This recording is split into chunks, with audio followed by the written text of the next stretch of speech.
What's going on, everybody, and welcome back to the Book Binge, where this week we are starting my tier list ranking of all of the books that I read in 2022. Now, the way that this is going to go, this is going to be split up into, at the time of recording, I'm thinking it will be 3 videos, each talking about approximately 15 entries on this list. It could be a little bit more than that, it might be a little bit less. I'm not entirely sure at this point. I just thought that it would be a little bit of a fun idea to do a tier list for this because originally I was thinking, well, if I'm going to do a top 10, what if I ranked all of the books that I read over the course of the year just because I can, for the fun of it. But then it kind of became apparent to me that that didn't necessarily make a lot of sense, and then that would be too many videos, and I don't know if people would be interested in that many actual rankings. And because the last time I did a quote unquote tier list on this channel, it wasn't an actual tier list video, technically speaking, because I couldn't get Tier Maker to work at the time. I decided that I would instead do an actual tier list for this, and obviously for the other videos that come out. I just decided it would be pretty fun. So I'm, looking forward to ranking all of these books. But first, let's talk about some of the rules that I have come up with for this tier list video. First off, I'm doing this off the top of my head. None of this is pre-prepped. I mean, I have an idea of where a few of the entries are going to go on the list, especially amongst my 10 favorites, so to speak, because I did my top 10 favorite books of 2022. I believe it was 2 weeks ago at the time that this video is coming out. So this is mostly off the top of my head. The rankings and placements of these books is not pre-planned, so some of it might be a little bit different than, say, future me or maybe past me would actually have thought that I would have done it, but that's fine. Second rule is that this will obviously be a multi-part video. Like I said, it's planned to be about 3, but it could potentially be 4 or 5 of these, depending on how much time I spend talking about each entry within the list. So that's all that I need to get into for this portion of the video. Let me go ahead and switch over here and actually let you see what I am ranking. Let me move myself up just a tiny bit. There we go. This should work. Alrighty, so this first tier list we're going to be covering, I'm thinking anywhere from 10 to 15 of the first books that I read over the course of the year. You see this list of books here at the bottom of the page, and sorry if I'm blinding you with the white background on it. I wish it was black, but if I were to do a force dark pages like I can with my browser, it makes the colors on these look weird, so I decided it would be better to not do it that way. Anyway, let's go ahead and start with the first book that I read in 2022, that being The Return of the King by J.R.R. Tolkien. Now, I had read, obviously, Fellowship of the Ring and The Two Towers in November and December, respectively, of 2021, and I really enjoyed those, but The Return of the King really did it for me. I mentioned in my review of that book, and I believe in my ranking of the entire series that I did early this year. I think all of those videos came out in January, maybe February, I want to say. I really enjoyed The Return of the King. There was a little bit of a portion in the beginning of book 5, technically, of Lord of the Rings that I found to be a little bit slow, but most of that was because I was really tired and trying to read the book a little bit too late at night than I needed to and should have been. So that sort of affected the way that I thought about the book, but then the rest of it was just so dang good. And especially, like, personally, I loved the Scouring of the Shire, for example. Scouring of the Shire is my favorite chapter in all of the Lord of the Rings, and the overall conclusion of this book, this volume within the entire epic was just so perfect. I cannot put this anywhere besides the cream of the crop. And then, as a little bit of a break from some of the more longer stuff that I had been reading recently at that time, even though Lord of the Rings, all things considered, is quite short, I decided to start my reread of Percy Jackson and the Olympians by Rick Riordan. Obviously, that starts off with The Lightning Thief. Now, I was surprised by how well this book held up to me, as I said in the review for this series as well. There's some issues with it, especially in terms of the pacing, but mostly because it feels like it goes too fast and the characters go through too many scenarios that maybe they shouldn't have been allowed to get through reasonably. But for the sake of just making sure that things happen, and Riordan being able to stuff as many of the original myths and tales from Greek mythology into this book that were just so fun.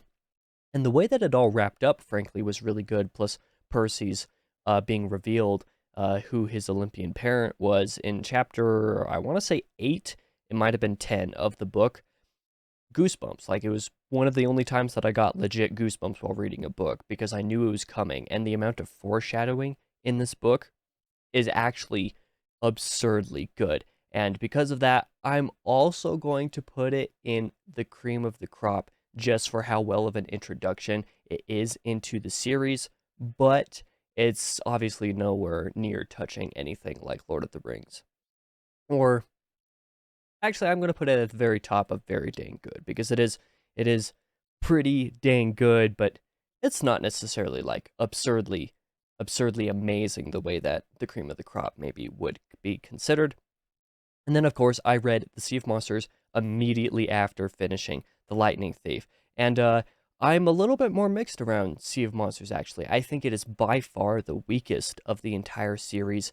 And even though it's the shortest, I think it goes through the least amount of material in the least satisfying way, I would say. Still some great myths, but it felt more like a bridge novel between The Lightning Thief and what Riordan would eventually write in later entries of the series, especially regarding um the overall plot arc of this series as a whole. I don't know if he actually had everything for the series planned out at the time that he wrote this book, and if that is the case, it definitely shows because it is not nearly so, it's not nearly so tight as the rest of the books in the series are. So I'm going to put this one in rough around the edges. Still pretty good, but there were some problems that I have with it, especially as being in one of my favorite series of all time, especially.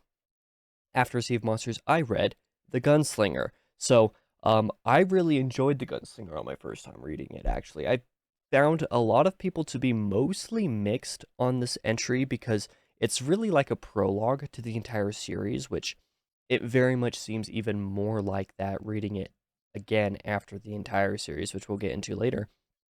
I still really enjoyed The Gunslinger, even though I did not understand most of anything that it was talking about or what was happening. It was just kind of fun to be in the vibe of the Western that King was writing in The Gunslinger. And that was pretty much what I got out of it, was just the vibe and the tone and uh, setting things up for later entries. And I really enjoyed that. I'm going to go ahead and put this in pretty dang good, but the question is, I'm going to put it below The Lightning Thief, just because, like I said, that first time reading it, I understood maybe 50 or 60% of what was going on, possibly even less, depending on what you consider what's going on and what just being references are.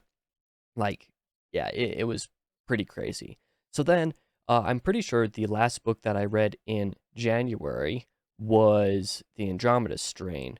If not, it's 5.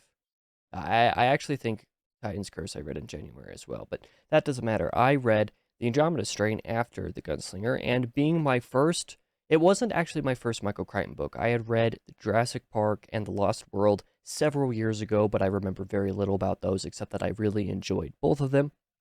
But The Andromeda Strain was my first, book from Michael Crichton since then, and I thought that it was very good. There were a few moments where the science got a little bit too technical, but in terms of the story and even the characters, I was rather surprised by.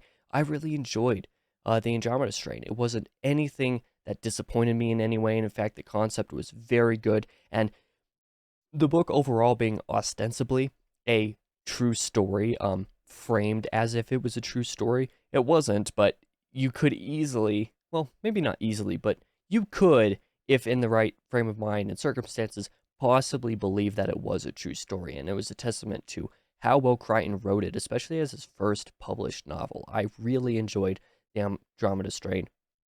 I'm going to go ahead and put it um just below The Lightning Thief. Then next, I read The Titan's Curse, which is book 3 in Percy Jackson and the Olympians, and I think Titan's Curse is where Riordan really started to come into his own with this series as a whole.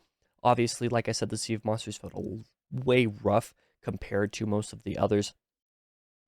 And that is because of the way that it didn't feel like it fit in with the entire series overall as smoothly as it could have. Like I said, it felt like he hadn't actually had the entire series planned out at the time that he wrote Sea of Monsters, but the Titan's Curse definitely feel like he knew what he was doing, knowing what comes in the last three books as a whole, both the climax of the Titan's Curse, but also in the Battle of the Labyrinth and in the Last Olympian. When I was reading the Titan's Curse, I was kind of shocked by how much foreshadowing there was for the end of the entire series in this book as well, and I really appreciated that about the book. I think when I ranked the series earlier this year, I most likely put the Titan's Curse above the Lightning Thief, and I think I'm actually going to go ahead and do that now because it is just such a very good package. It's definitely on the level of the Lightning Thief, but because it plays a part in the overall series in a way that the Lightning Thief just doesn't, and the Lightning Thief is mostly primarily self-contained, the Titan's Curse definitely is a step above for me. So, the next book that I read, I believe, was my very first book that I read in February of this year, and that was Frankenstein by Mary Shelley. And this one seems to be a little bit more mixed reception generally amongst audiences. A lot of the people that I know really love it, but there are several other people that I know who either didn't really like it or just absolutely like loathed it. A couple people, and especially one who DNF'd the book entirely, which I found rather disappointing. But with that being said, I can actually totally see why. If you don't jive with the tone, I guess, and the setting of this book and the way that it's put together, there is a good chance that you are not going to like it. But if you go in with a very open mind and not expecting to either like it or dislike it, and especially if you go in not expecting it to be like the film, because it is nothing like the film, you're probably going to love it. And I absolutely loved it, especially there at the end of part 2 of the book, where I'm going to be as spoiler free as possible, where the monster has a very big role in the story. I absolutely loved that section. It is probably still one of my favorite ongoing sections of a book in over the entire year. I absolutely loved this thing. I think I'm actually going to rank it above The Return of the King because it was just such a good book, and I was so shocked by how much I enjoyed it. I went in with an open mind, but thinking, well, okay, if I don't like this, that's fine. It's my first, true classic, going back and reading classics, which I've done over the course of the entire year now, as you can see by how many classics are in this, in this group down here. But I really enjoyed Frankenstein and think it is very, very much worth your time, at least trying. If you don't like it, I don't necessarily have anything against anybody who doesn't like it, but I think it is still one worth trying in case you will love it, because some people who love it absolutely adore it, and I am one of those people. Now, how many books have I covered now? 1, 2, 3, 4, 5, 6, 7. So, yeah, I think I'm actually going to make this several parts because I'm already at like 16 minutes in the recording, and I've only covered 7 books. So I'm going to cover 3 more just to go through 10 entries, and then I'm going to stop it there for the video. Okay. After Frankenstein, I read Dune by Frank Herbert, which to some degree you could also technically consider to be a classic as well, although instead of being classic in a more literary fiction sense, the way that most classics tend to be considered as much, Dune is definitely classic sci-fi. And I'm not a huge sci-fi guy, or at the very least, I'm not super familiar with it. I haven't tried a whole ton of sci-fi that, just in general, I haven't read a whole lot of sci-fi. So Dune, I'm quite happy that I was able to get Dune fit into this year, especially early on in my sci-fi journey, because over the years I would like to expand my horizons to get a bit more sci-fi done, especially as I continue to read a bit more fantasy. But Dune being pretty much the ultimate sci-fi classic in some sense, especially being, one of, if not the highest selling sci-fi book of all time. I enjoyed Dune, but and this is going to be a hot take to a certain extent. I'm pretty sure the only reason I enjoyed Dune as much as I did was because I watched Danny V's 2021 Dune adaptation in November of 2021 when that movie came out. Because frankly, I tend to be a little bit less I'm less of a fan of very huge learning curves. I've gotten a little bit better at dealing with that kind of stuff over the years. I've read more beefy stuff with, broad scopes. But at the time that I read Dune early this year, when I was pretty new to my reading when I was pretty new to my, reading journey in general, after not reading for several years when I was a teenager, I do not think I would have enjoyed Dune without that movie, like I said before. I watched that movie twice, and watching that movie twice before I read the book made the first half of this novel so much more approachable and understandable and just, like I said, approachable than I ever could have anticipated it being. And without that, I don't know how much I would have enjoyed it. I don't think I necessarily would have DNF'd Dune without having watched the film. I can't say for sure because I tend to not DNF most of the time, at least. But I really enjoyed Dune, and I think it is a very good book, very much worth reading. But it's definitely not a perfect book, especially not to me. There are some pacing issues, and there are some weird things that occur that are like, I don't know. And the ending is a little bit vague. Now, a lot of people say that Dune Messiah is the true ending to Dune. I enjoyed the ending to Dune well enough for what it is, but depending on how you take some of that stuff, it's not going to be the best book in the entire world. Now, I still rated this thing 4 stars, I believe, on Goodreads, and I still think of the book fondly, but I think I'm going to go ahead and put it at the very top of rough around the edges, like just barely below the threshold of what I would consider pretty dang good, because there is enough about the book that is slow enough and I don't know, I guess slow enough and messy enough, especially in terms of the writing. There are many moments reading the book that felt off just from a writing perspective that are just like, I could have written some of these sentences better than he did. And because of some of those very small nitpicky elements, I'm going to put it down here, admittedly. I'm not a hater of Dune at all. I don't dislike the book at all, but I do not love it the way that a lot of people do. So, the next book is The Drawing of the Three by Stephen King. So, book 2 in The Dark Tower. This is one that a lot of people really love. Like, if you haven't, or if you've read The Gunslinger and thought that it was just okay or that it wasn't that great, I will side with pretty much everybody else and say that you must read The Drawing of the Three before you make a decision whether you are going to continue with the series or not, because The Drawing of the Three is where the series comes into its own, and the ideas on display in the book are just so insane. There's no way to believe that anybody came up with some of those concepts and ideas than a cracked out Stephen King in the 80s. I think that was when he wrote it. But yeah, it is an absolutely bonkers, insane book that is a joy to read most of the time. But for whatever reason, I do not remember this book as fondly as I do most of the other books in the series. And when I ranked the entire Dark Tower series, a lot of people were disappointed by my placement of it, and that's perfectly fine. I don't think it is a bad book at all. Again, I tend to not dislike books, even if there are problems with them. But for whatever reason, it didn't jive with me fully. There were a couple sections, especially with Eddie and with the very climax, that I absolutely adored. But most of the stuff in between Eddie and the climax was not as amazing to me personally.